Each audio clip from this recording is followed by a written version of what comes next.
Hey all, and welcome to Geek Freaks. I am Frank, and I'm with Jonathan, Hey, y'all. Squeaks, Squeaks. and Cheddar. What's going on? Alright, so today we got a lot of nerd news going out, and then we have Season 3 of Castlevania. We also have an Onward review, so we got a lot to go over, so let's get started right away. First off, The Last of Us gets a series. It's coming to HBO. According to The Hollywood Reporter, HBO will be creating a Last of Us series based on the critically acclaimed video game franchise. Who here has played The Last of Us? Oh man, for Cheddar, probably about the only game I've actually finished from start to end. That's pretty good, yeah. I know it's not World of Warcraft. We need to get you raiding more. Cool. It's been so long. Okay, so do you guys think it'd make a good movie if you've played it all the way through? Or a good series? See, I was kind of hoping for a movie because I know that was the talk for a little while, and then so I'm kind of shocked that they're doing a series. Yeah. So I kind of wish I would have just saw it more on a big screen than I do with the series. But overall, for sure, yeah, no doubt about it. This thing is a movie already. Yeah, I agree. Okay. I agree. Playing it, you feel like you're in it almost as a movie, going step by step. I'm still surprised 7 years later that the game is still that popular. Yeah, it's hugely popular, yeah. One thing that's nice is, HBO, they're going to take care of it, and it's coming from the creator of Chernobyl, Craig Mazin. So he's being joined by Neil Druckmann, who's the creator of the game itself. So we have the game creator and the actual Chernobyl creator working together. They also have a lot of producers coming from Naughty Dog, and Sony's working on this. So it looks like they're going to be sticking pretty close to the game. Looking at Joel and Ellie, though, is there any actors you guys would want to see play Joel or Ellie? Yeah, I'll go ahead. I think who my dream person to play Joel is going to be Dylan McDermott. Okay. He was on American Horror Story Season 1. He made a cameo in this latest season. I think it's 1984. And then we saw a little bit on the funny side of him with the campaign with Will Ferrell. I see, and LA to Vegas, TV show that I don't think is really going on anymore. I forgot that he was in the campaign. He was good in that, yeah. Yeah, he's funny. He's actually really funny. But that's who I want to see. One, because he kind of looks like him, and two, I'm a huge fan ever since I've seen American Horror Story Season 1. Yeah. Ellie, honestly, I don't have an opinion for Ellie. Obviously, I don't want to see the Juno chick, Ellen Page, because that's the generic, that's what she looks like. And there was that confrontation before, like, oh, you stole my identity for the game. Like, bitch, please, everyone looks like you. Well, there's no way that she'll work with him because of that alone. Like, she's been in lawsuits with Naughty Dog, so there's no way. Yeah, it's like, whatever. And then she shows up in another game after that. Anyway, I'm just complaining now. Yeah. But as long as it's not her, I don't really care who. I don't really have an idea for Ellie. So I don't know what your suggestions are for her. Myself, I really don't have any big picks. I was kind of thinking like, Hugh Jackman maybe. I kind of want to see like the Logan team again, right? So you have the same two working together, and this would be really cool, but it'd be hard to like separate them from Logan. Cheddar, what do you think? You know what? I didn't think about it. I don't have any like specific names that come to mind. But do you think this is going to be too much of like The Walking Dead over again? I think there might be a little bit of Walking Dead thing going on here. With HBO's budget, though, it might be even better. Like AMC's got a lower budget than HBO. Yeah, I don't know. Yeah. All right. Next up, we have a new mobile game coming from Marvel. Squeaks, you're the one that found this. What's going on with this thing? Yeah, so Marvel Future Revolution is an upcoming MMO for the mobile that was announced at PAX East. This is going to be the successor to Marvel Future Fight. Yeah. Which I know is super successful already, saying that it's racked up like 70 million players playing that. So basically the players are going to work together as part of an Omega fight team and battle a bunch of villains that are going to come from different universes. Right. What I've seen so far is that confirmed characters are Captain Marvel, Spider-Man, Captain America, and Doctor Strange. I did see some outfits that are going to, you could customize them. The one I saw, two of them I saw specifically was Captain Marvel in an all-white suit, and then I saw Captain America in a Hydra suit. Yeah. So that's pretty neat. That we could hopefully get some outfits that we would see, maybe even classic outfits. Like it'd be kind of neat to see different variations of Wolverine if he's going to be in it, or even like old school Captain America. One thing I thought was pretty neat, Mark Sumerak is a writer for Marvel, and he is working on the story for this as well. So this might be like a legit mobile game. Like, might not feel like you're playing it on a cell phone.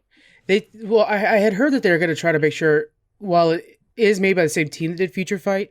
It's not going to play like Future Fight, but Future Fight plays very well. So I'm kind of surprised that they're not wanting to lean into that. Yeah. Do you think this is just going to be a cash grab with a lot of like purchases and shit like that? Yeah.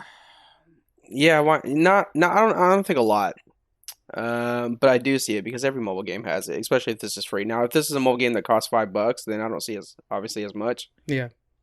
But I don't really see Marvel doing it. I've played other Marvel games before, and I know that you can buy currency, and you can unlock other characters for like a team that you're playing. Yeah. But I wasn't like slammed with ads of saying, "Hey, here's your daily deals and shit." Yeah, I'm currently playing because, I'm trying to keep up with the times. Got to get on those mobile games with all the freaking kids. So I'm playing that Raid Shadow Legends, and it's almost unplayable with how many times they're interrupting you to buy something. You get into the game, you have to close down, like, sales ads, pop-ups. You have to close down, like, 6 at a time to get to the actual game. And then it's all horrible. automated. Yeah, it's just, it's just not that great. So I'm actually kind of done playing it. Yeah, that's lame. Yeah. I'm playing Gears Pop and then Seven Deadly Sins. Seven Deadly Sins is an anime on Netflix. Right. That one, Seven Deadly Sins on the mobile, runs so good that it literally feels like I'm playing on a computer.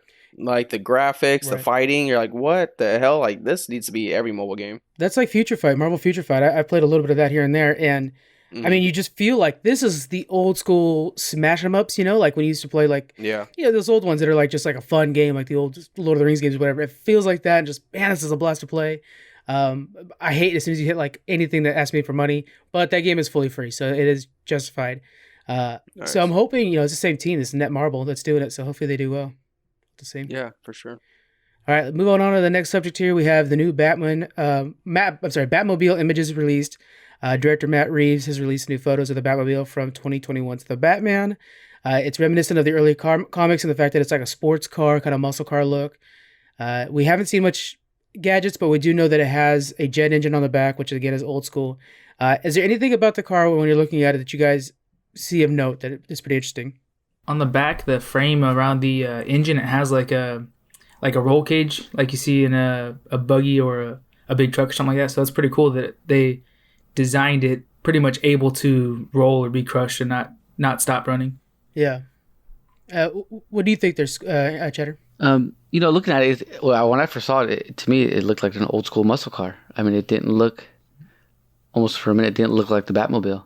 The front end looks like a Dodge Challenger to me, so I think that's going to be the frame of this thing.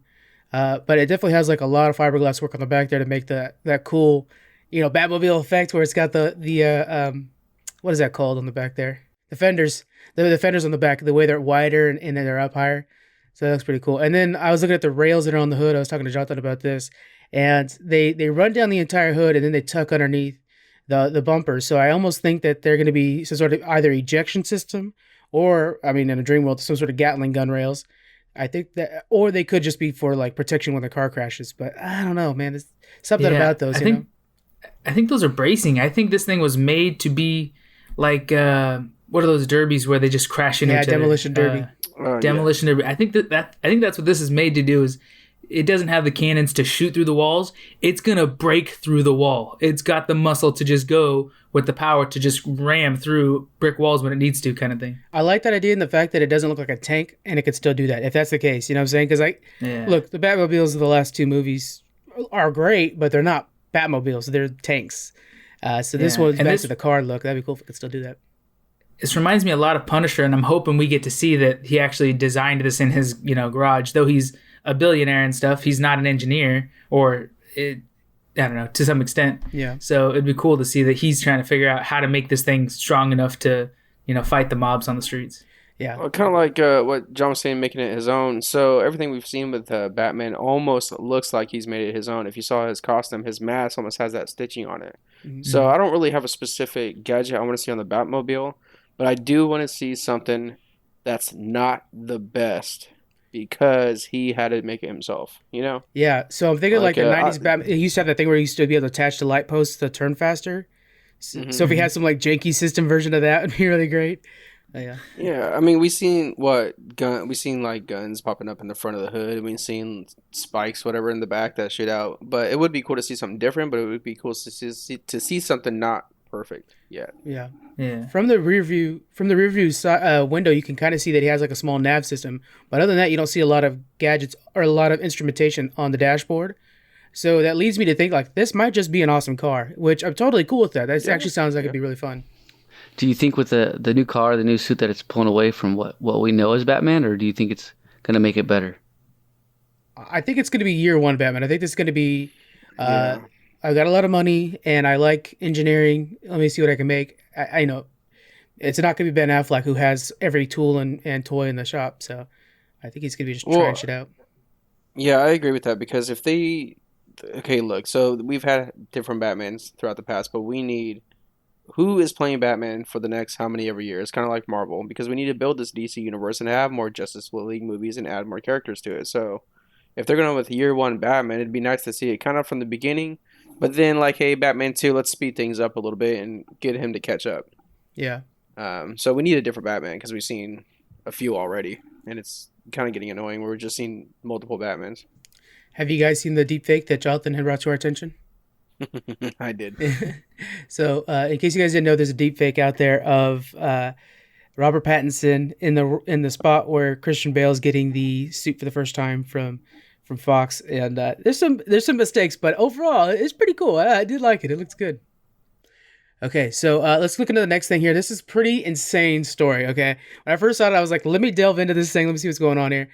There's a FIFA 20 esports match that was decided by rock, paper, scissors after a connection failure. So here's the thing. The early stages, the qualifiers, they're done over like just at your home or whatever. They're just regular connection stuff where you connect up and then you play against each other to figure out who's the winner. They two players had connection errors, and then they decided to do rock, paper, scissors to see who would win.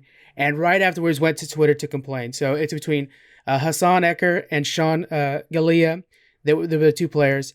They went to the Twitter accounts. You guys can check those out on our website. And they were sitting there complaining and saying like, oh, okay, out of this, Hassan wins. But then EA had to step in and be like, whoa, guys, you guys are both disqualified already. So if there's a connection error during an esports match, an EA esports match, you're automatically disqualified. Both of you guys automatically take a loss. And so they were both disqualified. They did this almost for fun, but then went to Twitter to complain about it, saying that like, what the fuck, EA? So there's kind of this thing where it's like, you guys threw EA under the bus when EA has, set rules on this. EA says that they vowed to figure out what happened in the situation, see how they can prevent it in the future. That weekend, they were having connection errors the whole time. So I almost think somebody was DDoSing their servers, something like that. What do you guys think about the situation? Do you think it's fair that these players receive a loss? Squeaks, what do you think? No, I think this is ridiculous that EA would come out and say, "Oh, you both lost." Like this is a final. What do you mean? So nobody wins? It's a qualifying match. So there are other matches. This is just to get it into the next section. But then none of those two are able to go to the next section because your ass can't figure out your servers. That's pretty pathetic.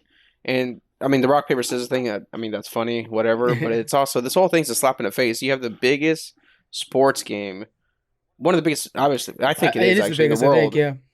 Yeah, in the world. And I mean, the connections sucks, but you got to figure out on a later time to get these two to play again to move on, because that's unfortunate for them that they can't move on because of your issues. So wait, where do they play from? Is this not a controlled network? Is this just people are logging in from home and compete to be in the I tried to figure that out because I thought, okay, they had a certain place where then that place's internet's bad, and it looks like from what I was able to research is at this level they're playing from home. So they were having an issue connecting to the server itself. So the connection is on the server side, not on their home side. So going back to last week, now I finally found a way to save GameStop. They will be the secured network. There you go. They'll be the spy. Everybody go to your local GameStop to compete to be in the FIFA World Tournament. That's what needs to happen is EA needs to buy, or whatever company needs to buy GameStop and then just have it as their hubs for stuff like that. Yeah. I mean, shit, they're everywhere, so you have really no excuse not to go to one. Yeah. I mean, if you don't have a car or OL, then I think someone else. I think Squeaks is gonna disagree with me on this, but I think the problem is that it's FIFA. Yeah. Wow. Yeah. Okay. This wouldn't happen to Madden. That's what I'm saying. Oh, good. Okay, so in the future, what do you think they could do if this happens again instead of just giving them both losses? Squeaks, what do you think? Just schedule it like I was saying, schedule it for another time. Like these two have to get together and still play. You know? Keep trying, yeah. One of them I know was Yeah. not in the U.S. The other one I think was in the U.S. So Hassan, his tweet was in a different language, and then Sean's was in English. So I'm assuming they're from different countries. So they still have to do it online, but yeah, just to reschedule it probably be the best bet. It just is so That crazy. just shows how big the game is. When I went and like looked into this a little bit further and saw that like these guys are talking shit on them over Twitter, which got a bunch of retweets and likes, and then that's not the policy. Like you guys did, they made it look like, oh, we had to settle our match through a rock paper scissors match. That's not the case. You guys did that almost on your own. It's not EA's fault that you guys decided to settle your match that way. So I was kind of right away I was like defending EA, but then I'm like, well, I mean, EA could have figured shit out too. That is 100%. I agree with that for sure. Because when I first heard that, I was like, no way, EA really fucking had them play rock paper scissors. But then, yeah, it's bad on those two people. Yeah. Well, what do you think then? You think they should stay disqualified for their actions afterwards? Well, I think at this point they went into the match knowing that was the qualification, that was the rules. It's the same thing we had with Blitzchung, where if you go in with these being the rules, maybe they're not very clear in the Blitzchung situation, but in this one, like maybe they're not as clear, but that is the rules. EA needs to learn from this and figure out a way to improve, like either with clear rules or whatever. But right now, I think they have to stay disqualified. Oh, I think rock paper scissors is pretty legit. It's like a pinky promise. Yeah, so we should set everything up with pinky promises, rock paper scissors, and then like hide and seek for the finale. Yeah, That's what I say. Then since you compared it to Blitzchung, then I might have to side with EA because that's not fair if I side with Blizzard and not EA because I mean that's part of the rules and what you signed up for. So it's so weird. I know that's my first reaction too. It sucks, but I mean shit. And you just happen to be that one person that fell in that little category. Moving into the next section, this one actually, Jonathan, you're going to be leading the one on this. You're the one that found this out. Oh. Good Old Games has revised their return policy. Let us know what's going on with this. So, Good Old Games, I'm sure you guys probably already know, is like an online video game retailer, just like Steam and Epic Game Store and stuff like that. You can buy and download games. Previously, I guess in the past, their return policy was, I think, 14 days if you haven't downloaded it yet. But now they've changed their return policy because they've always had this customer first approach. Supposedly on their site they talk about it too, but they've revised their return policy. So you have 30 days to return any game you bought from them, and you can download and have played that game already. So most people like us can play and beat a game in less than 30 days, probably in 4 or 5 days. So there's no questions asked, just, you download it, you play it however long you want. If you have a reason to return it, you can return it.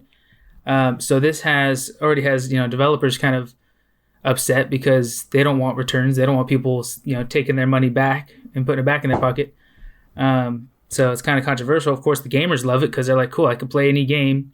And people are already saying I could play any game and just return it, no problem, and just get free games out of this. But Good Old Games has already mentioned that, or already tried to make it clear that we do retain the ability or whatever, the right to stop any returns. So in case that they see this is being abused, that their policy is being abused.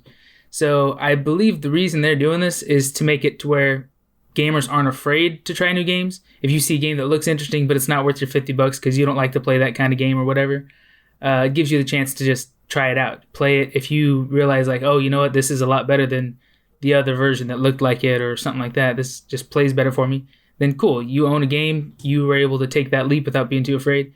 But if you buy a game and you're never going to open that file again in your life just because you hated it and you just can't play it, and it's not something that you're going to promote to your friends and stuff like that, then you have the freedom to just go back, return it. You know what? While you're on our store, find something else you like and get into another game you're really going to enjoy. So I think it's a great idea as long as they do their best to, control it and keep it from being abused too much, because, developers can just start pulling their games out of their store if they don't like how much it's getting abused. Do you know if there's a time play limit? Like Steam has a similar policy, but you can only play for 2 hours. After that point, you can't return it at all.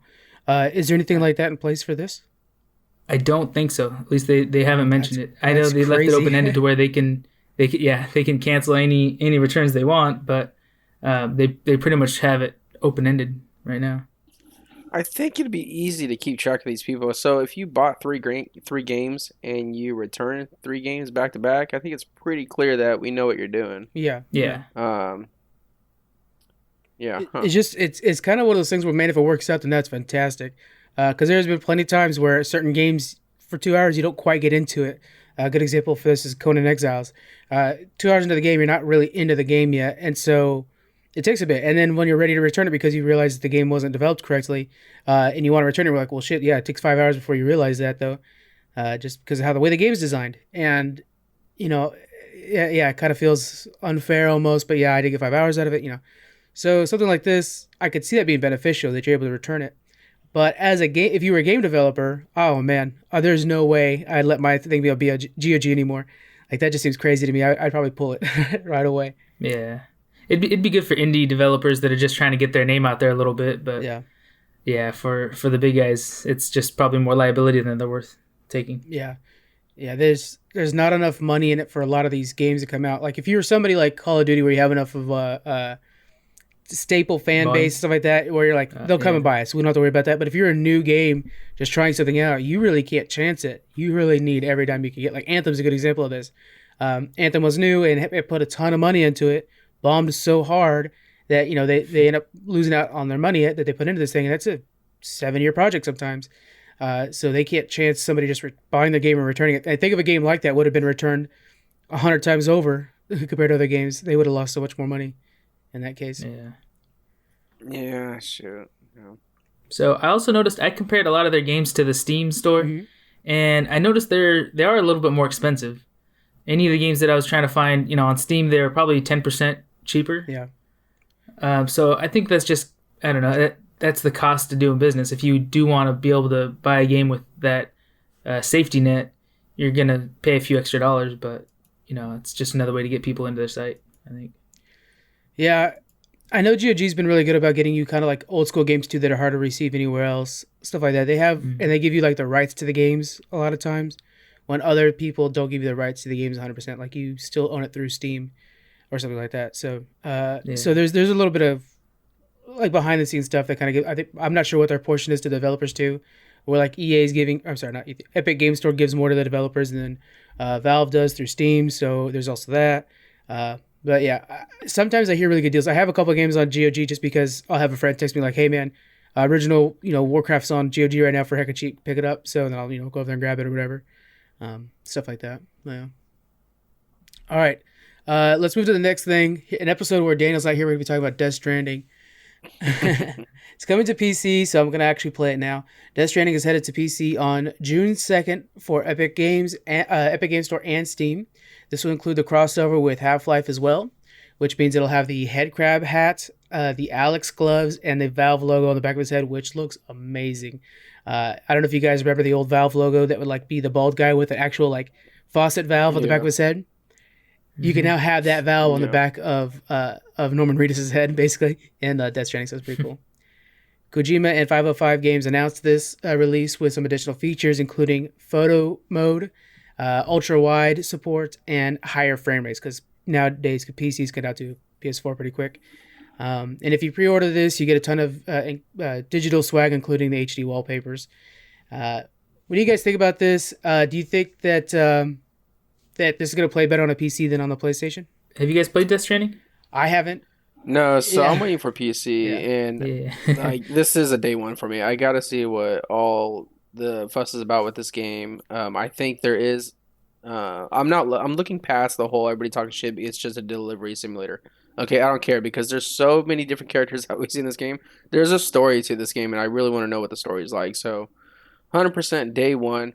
Do I think it's gonna run better than it? I guess this. Did they release stats of what it not yet how high it can run on? Not yet. Just that it will be higher frame rates. I wonder. Yeah, I wonder. I mean, with that, obviously, it's gonna run a little better. But are we really gonna see it? Notice like, is it? That's my thing. Is so hard because just real quick, Daniel's the one that played this game and reviewed it for us, so he's the one that would know better, and he wasn't able to attend because of work scheduling this recording. But yeah, I want to see from him, somebody who's played the game, are they going to buy it again on the PC? Daniel's such an avid PC player. I actually think he might buy it again for the PC. Is it something? Is it something we could play together online too? Because if we were gonna get it, I'm sure he would get it on the PC as You well. definitely would. There is an online feature to it, but it's more like helping each other out where you leave stuff behind Yeah. in the fields or wherever you're Oh, running. I So see, it's I see. not like a legit multiplayer to it. Gotcha. We have a new game from Riot. They released a video for it. It's a first-person shooter called Valorant. Now, Riot Studios, you guys know, is the ones that created League of Legends. And this new first-person shooter is going to be like a 5 versus 5 team-based game, each player having unique abilities. So it's kind of like an Overwatch mixed with Counter-Strike or Call of Duty, where it's more focused on the actual shooting itself. Riot tweeted out a video with the devs playing together. What do you guys think about Riot getting into a new genre like this?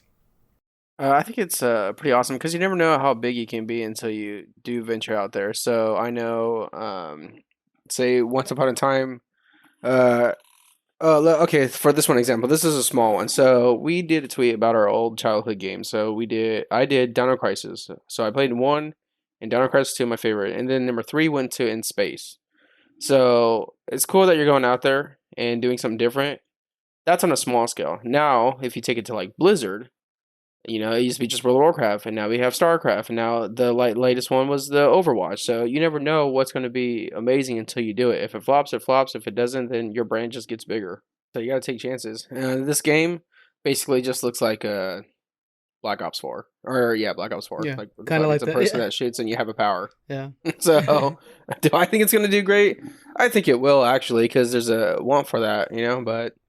you never know how big you could be until you actually do it. I think take chances. I think it's actually going to do really well with the fact that Riot's always been really big on esports, and this looks like it's designed for esports right away. So it'll be pretty interesting to see how that goes. Ooh, yeah, that'd be cool because since League of Legends already esport, yeah. Okay, Yeah, I see they probably that. do like combo events and stuff like that. Cheddar, Yeah. is there any other company you'd want to see venture out into a new genre? You know what? I don't know. I don't know if Wright can pull this off. You don't think so? Why? I think with their fan base they will, but looking at it, first thing I think of is Overwatch. Yeah, too similar. Yeah. Pops right in my head, but I think with the League of Legends fan base, they're going to be able to start it up. Now, how long they can keep it consistent, that I don't know. Yeah, because we saw Blizzard take a League of Legends and try to do it, and it didn't succeed too well for them. Although it is a good game, Heroes of the Storm, but yeah, it didn't succeed for them. I think starting off, it's going to have a huge hit, but I don't know if it can sustain. And you're also grabbing a different type of player too. Right. Like this ain't League of Legends, not even close. But I mean, Yeah, well, I think there are a that's lot their of goal, first-person right? shooter fans. They're not going to want to dip into their own market. They already have League of Legends fans. They want them to stay in their seat right where they're at. They're trying to take all the Overwatch fans and drag them over to their own game. That's true. Yeah. Yeah, trying True. to add it to So a I- new fan base. Yeah, and Yeah, I think I think they're going to do good because they already know what people want. They see games like Overwatch being a huge success, and they have the money to dump into it to really build a quality game. Not that Blizzard doesn't, of course, they got billions too, but they're going to invest everything they can to try and attack that market as much as possible. But with League of Legends being so, I mean, how long it's been out and how good it's been doing, can they make an effective game? And it's also going up at some pretty good competition. So we have Bleeding Edge coming from Microsoft, and we also have Overwatch 2, the sequel to Overwatch, coming out. So it's really kind of coming into a crowded market. And then Counter-Strike, it lives on its own field too if you're going to go into the shooter part of it, Counter-Strike and then COD. So I just don't know how this game's going to do. And I wasn't overly impressed with it when I was looking at the videos. Yeah, there's so much out there that's already like this. So if it's not really impressive right away, then you're just kind of shooting yourself in the foot. Right, they're faced with so much competition. Can they make themselves a little bit different to pull those gamers in? Yeah. Like, why is this game going to pull me over Overwatch? Exactly, yeah. Especially when you already put so much money into Overwatch. I can see Oh, God, shut the fuck up. Don't say that. if they did some times with League of Legends, would be really cool. So, like, say I bought a skin in League of Legends, and there was a variant that also went on one of my characters in this game, in Valorant. Like, how cool would that be if they were like bundles and stuff like that tied both games together? That'd be really neat. Which, just like World of Warcraft and Overwatch, where like, oh, I have an Illidan skin for Genji, which is a character from World of Warcraft. I can see that too. Like a Garen skin for one of my Valorant characters. That'd be pretty neat. Can you just make League of Legends into a first-person shooter? That would be awesome. Why couldn't this be you controlling a League of Legends character. Yeah, from like a third eye or whatever, like behind the Yeah. shoulder. Yeah, just Yeah, saying. Is this behind the shoulder or first person? This is first person. Yeah, but I'm saying like Okay. if you're gonna do the melee swings or whatever, like I think a bleeding edge version of League of Legends would be really good. Yeah, but at the end of the day, then you're just going to become Smite. So I guess that's a copy It's too. funny. I was like, "What's that Yeah. Titan game?" I couldn't think of it. Smite. That's right. Yeah, yeah. I was like, I guess that's going to become That's that. true. And then, But that Yeah. that game could be taken out. To me, I don't care for it too much. But yeah, I think League of Legends could actually do better with that. Right? Could do better with that one.